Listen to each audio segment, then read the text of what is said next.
Now at 5 and streaming on crossroadstoday.com, today marks 1 year since the deadly shooting at an outlet mall in North Texas. A Victoria suspect faces 2 charges of sex abuse of a child. And we continue covering the latest in the deadly floods in Harris County over the weekend. Multiple rescues and 1 death reported so far. Well, tonight we're on the quiet side of things. A little bit of cloud cover, but no major problems. What we do have is a little bit of a heat wave. It's going to last for about 3 or 4 days, and you're really going to feel the humidity in the next couple of days. And we'll be talking about that coming up in just a moment. Plus, Donald Trump is now facing jail threat after violating a gag order for the 10th time in day 12 of his criminal hush money trial. You're watching 25 News now at 5. Good afternoon. Thanks for being with us. I'm Don Brubaker. Karina Garcia has the night off. Victoria County deputies took a suspect into custody Friday. 52-year-old David Torres of Victoria faces 2 charges of continuous sex abuse of a child under the age of 14. Torres is in the Victoria County Jail in lieu of $100,000 bond. Victoria police arrested a 39-year-old suspect Saturday. David Lucio of Victoria faces 4 charges, including evading arrest with a previous conviction and tampering with physical evidence with the intent to impair. Lucio is in the Victoria County Jail in lieu of $55,350 bond.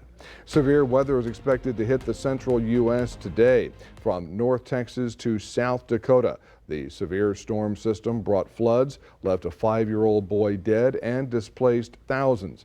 Police say the boy who died was caught in floodwaters after getting out of a submerged vehicle near Fort Worth. Authorities in Harris County rescued several people and pets over the weekend. In Central Texas, this asphalt on a bridge is in pieces due to floods, and police say the storm turned the city of Clifton into a kind of island. In one neighborhood in Channelview, flood rescue and dive teams rescued at least 20 people and pets from floodwaters.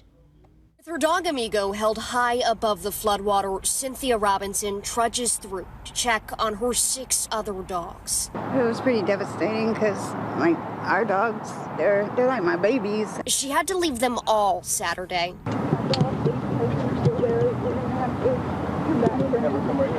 The water rose too high, too fast. So she flagged down first responders and our crew on a rescue boat. If I would have known that it could get this bad, I would never move down here. Sunday, with the floodwater having dropped about a foot, Robinson returned to her neighborhood by boat. We actually brought a kayak. She was relieved to find her dog safe, but the same could not be said for her home. Clothes and all my things, pictures, just everything that's in my house for sure. But I have my health, I have my life, I have my dogs, so we'll be okay. Okay, thanks to Harris County Deputy Daryl Bailey.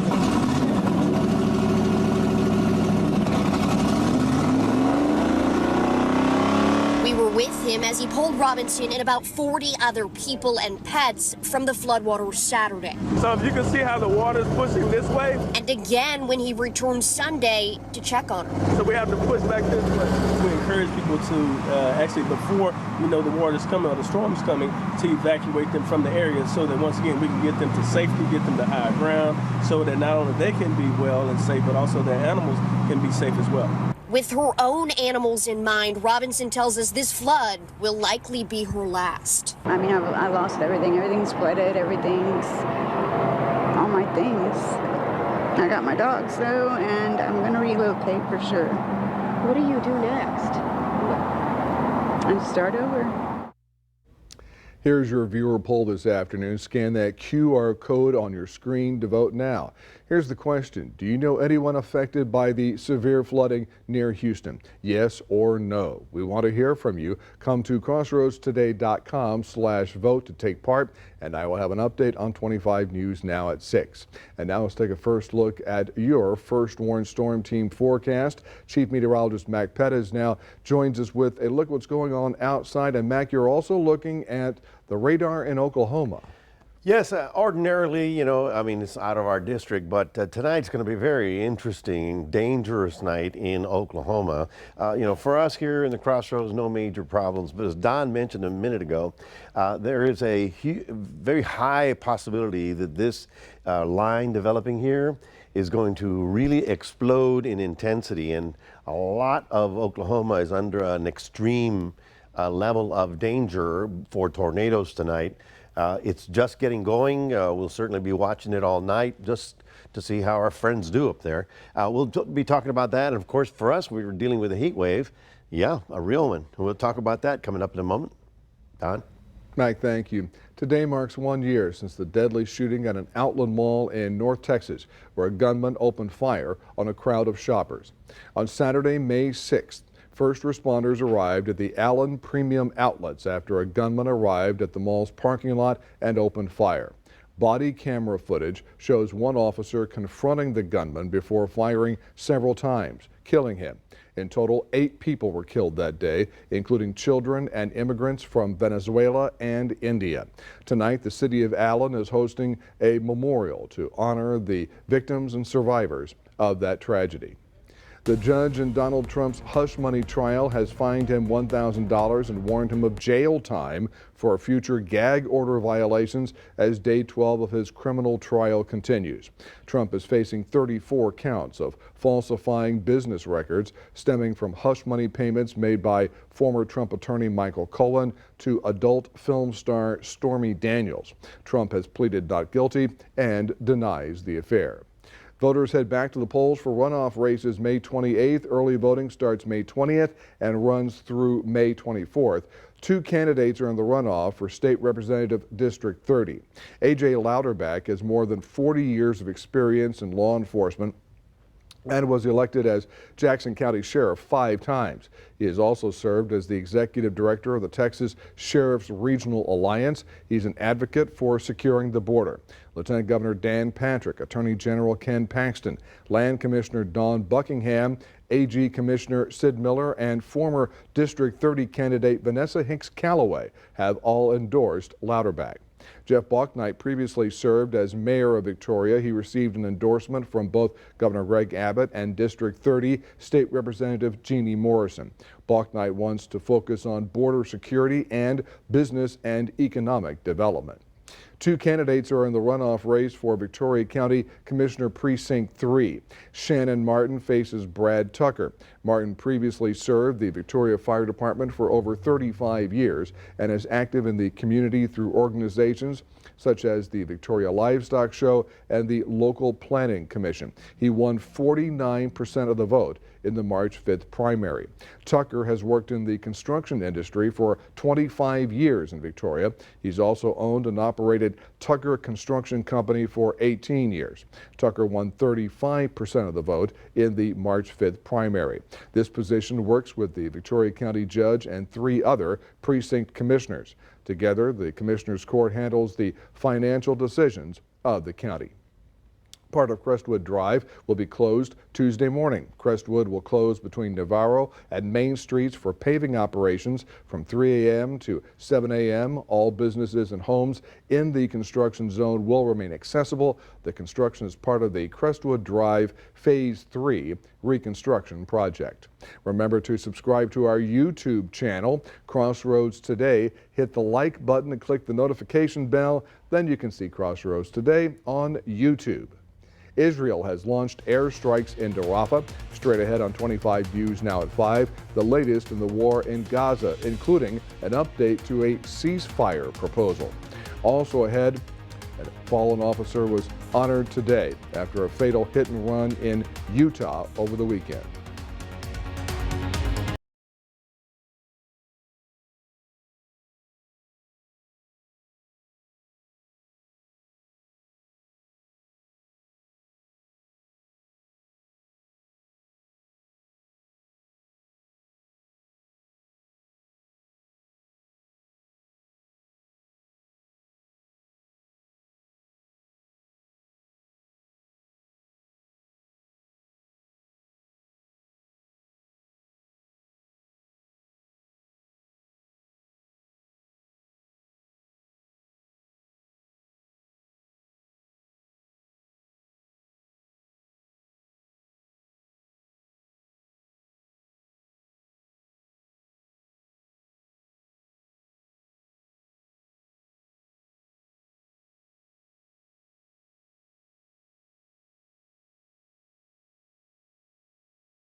7 months into the war in Gaza, Israel has launched airstrikes in Rafah. They ordered residents in eastern Rafah to evacuate to an area outside the city. One spokesperson says it is not suitable for human habitation. The order could impact 100,000 civilians. For those who don't flee, aid agencies are warning of a humanitarian catastrophe and potential bloodbath. Hamas has announced it has agreed to a ceasefire proposal from Egypt and Qatar. The proposal calls for the release of 20 to 33 hostages over several weeks in exchange for a temporary ceasefire. In return, there would also be an exchange involving Palestinian prisoners held by Israel. Captive Israeli soldiers and the bodies of hostages would also be part of the agreement. Israel reportedly has helped craft this latest agreement, but has not yet fully agreed to it. Authorities have taken a suspect into custody in connection to a fatal officer-involved hit-and-run incident in Utah on Sunday. The suspect, 42-year-old Michael Jane, struck the officer. He was on a call that reported a person standing on the back of a semi-truck trailer as it traveled. Police say the officer died from his injuries and Jane fled from the scene. Utah's governor later announced his capture at about 11:45 a.m. The fallen officer was honored with a procession today. It's Mental Health Awareness Month. While taking care of your social, emotional, and mental well-being is good for you, it's also important for your heart health. Eating a healthy diet and staying active, both good for your heart, but so is taking care of your mental health. How you're feeling can directly affect your cardiovascular health and wellness. Cardiologist Dr. Fred St. Gore with El Camino Health says many patients don't know the two go hand in hand. A 2022 report from the American Heart Association suggests social isolation and loneliness may raise the risk of having and even dying from a heart attack or stroke.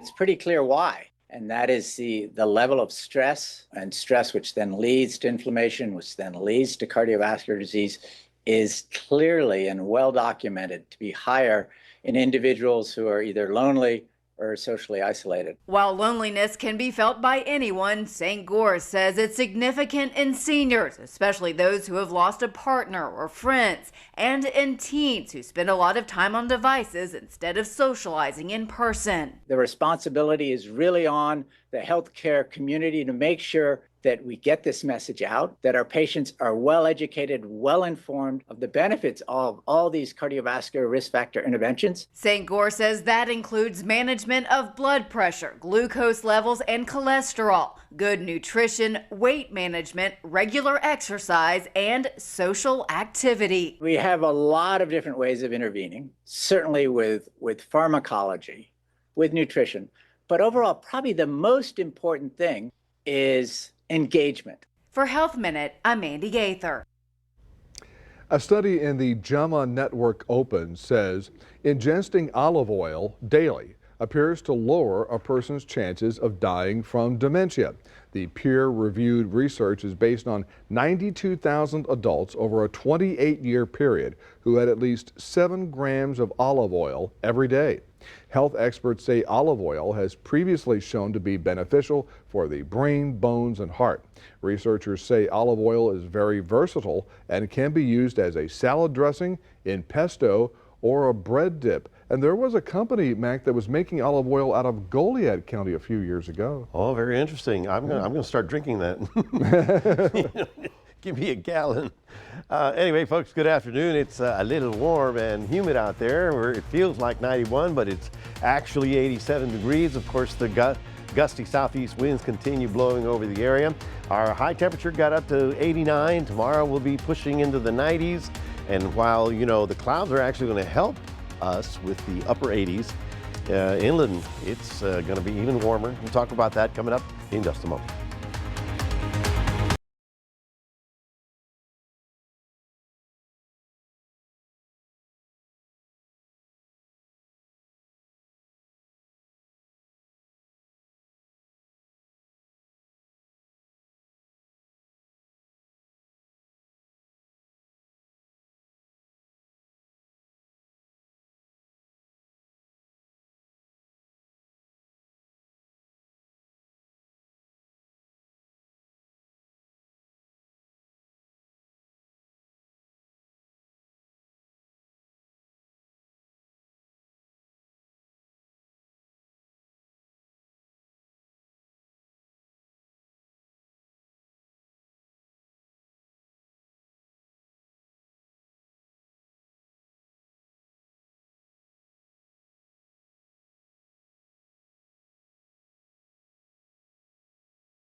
Welcome back, everybody. A little bit of cloud cover, a little bit of sun, kind of a mix of both, but that also started to feel a little bit summer-like out there today. I don't know if you were outdoors, but it was getting to be a little humid.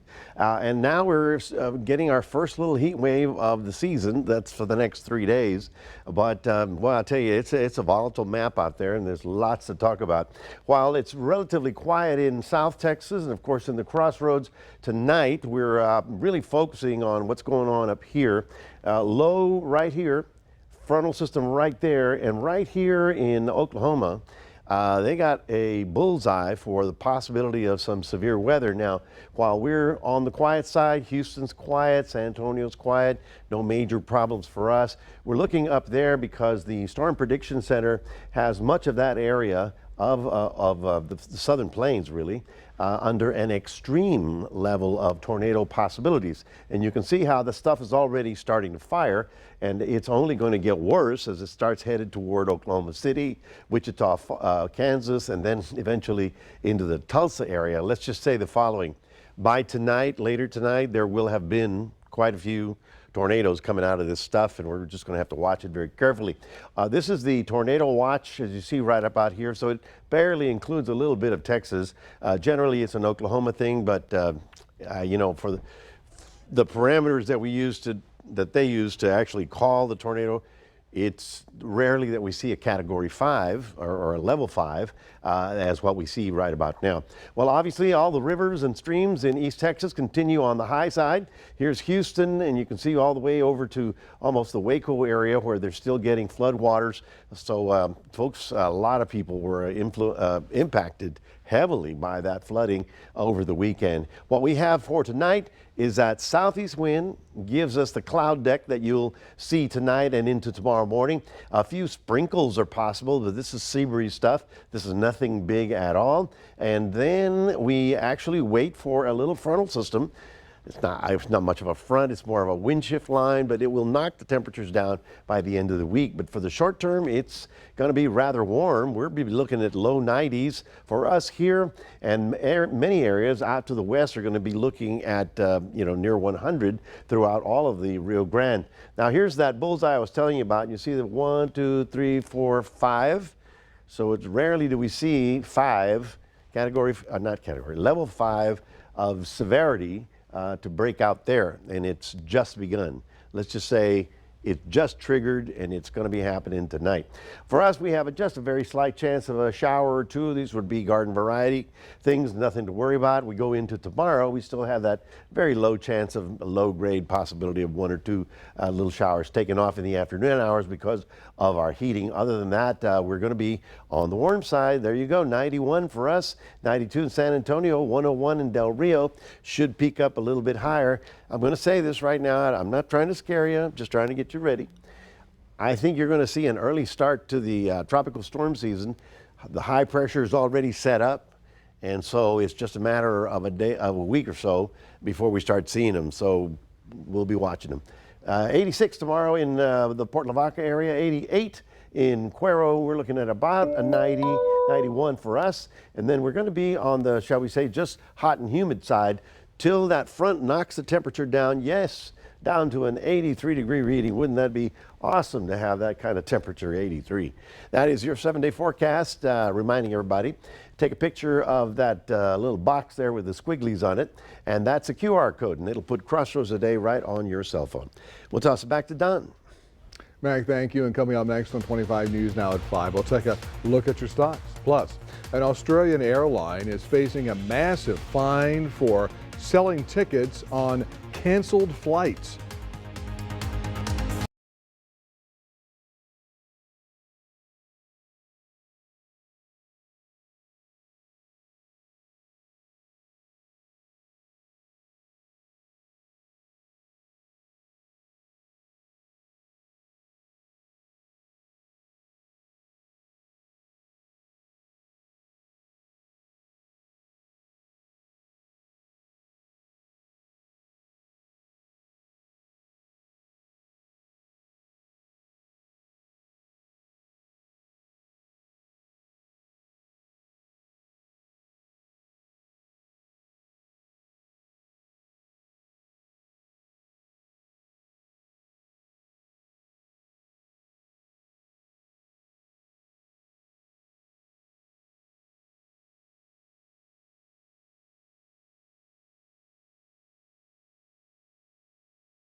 Taking a look at your stocks, the Dow up 177 points, the S&P 500 up 53 points, and the Nasdaq up 193 points. Oil up 37 cents, closing at $78.48 per barrel. Qantas Airlines has agreed to pay $79 million for selling thousands of tickets on canceled flights. The New York Times reports this deal settles a lawsuit filed by the Australian Competition and Consumer Commission. The commission accused the airlines of advertising and selling tickets for more than 8,000 canceled flights from May 2021 through June 2022. More than 86,000 customers could see compensation from the Australian airline. The deal is still subject to court approval. The Texas coastline is going through a transformation as mangroves expand with the warming climate. You can read the Texas Tribune article on our website, crossroadstoday.com. Stay with us. We'll take one last look at your forecast. Plus, a hypothetical question online has turned into a viral battle of the sexes. And now here's a look at what's coming on World News Tonight, right after 25 News Now at 5. This week, as campus protests continue, the endgame, what will it really take? Plus, the ceasefire talks. Will Israel end this war without the complete destruction of Hamas? More Americans turn to World News Tonight with David Muir, the most watched newscast on television.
Streaming service, Crossroads Today Plus. Stream our daily newscast and much more using your connected TV. Just download Crossroads Today Plus on your Roku, Amazon Fire TV, Apple TV, or Android TV. Search Crossroads Today Plus.